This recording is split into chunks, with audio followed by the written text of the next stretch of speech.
Okay, what's going on? It's Ryan here at Intersection Records and talking about rock stars aging.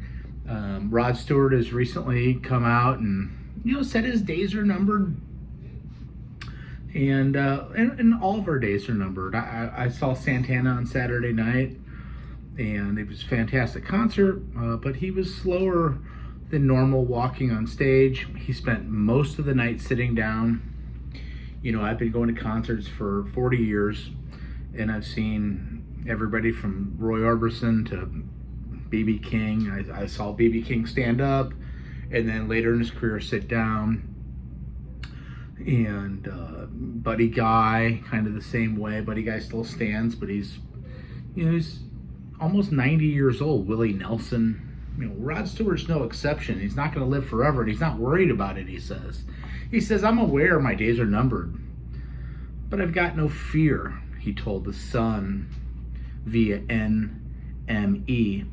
"We all have got to pass on at some point, so we're all in the same basket.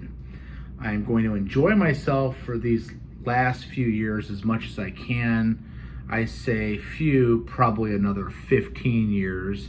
I can easily do that, mate." Stewart will turn 80 in January, explaining that he's gotten older.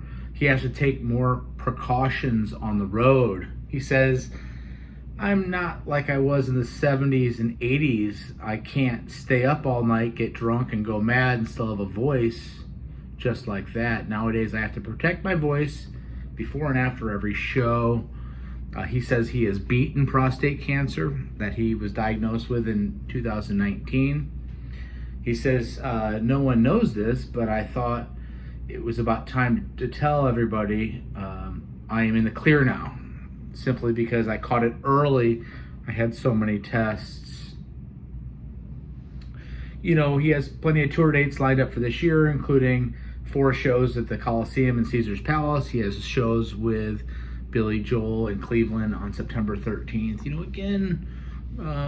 It's sad to see our aging rock stars who we've all grown up with, who have been part of our lives and our musical journey and our musical DNA for our entire lives, and now see, Rod Stewart's a great example of a guy that's taking care of himself, and he's still fabulous to see live. Santana's another good example. I have to say again, I was taken aback by how cautious he was on stage and slowly walking. Even though the music was great, it did make me realize that these days are unfortunately going to come to an end. I know it's a rainy day here on a Monday in St. Louis, and I'm being a little bit like this, but it's just true. Even as a performing bar band guy like myself, it's harder in your 50s. You don't have that just internal energy that you had in your 20s, 30s, and certainly if you have anything to drink, it's hard to bounce back and be mentally. It's not even the physical part; it's almost the mental part of the game is different, because you're dealing with a hangover if you're trying to do a couple nights in a row.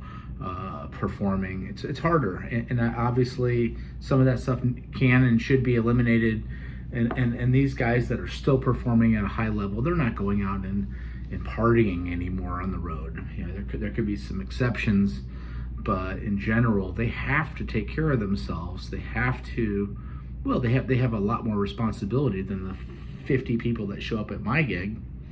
They have 10,000 people showing up or more, and they have to be on point. They have to take care of themselves. They have to have a voice if you're a singer. You have to have energy if you're a drummer, a guitar player, bass player, or anything else. Rod Stewart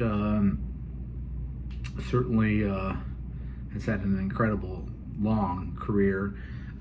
Anyway, that's my show. Check out my channel. We talk about great music every day. I recently ranked the discography of King Crimson. I just did a Santana review. I'm seeing Fish tomorrow night and Wednesday night, so we'll do reviews on that. I'm working on a Genesis ranking of their discography, which I hope to have out in August. We have albums from John Anderson coming up. We have albums from King Gizzard and the Lizard Wizard to review.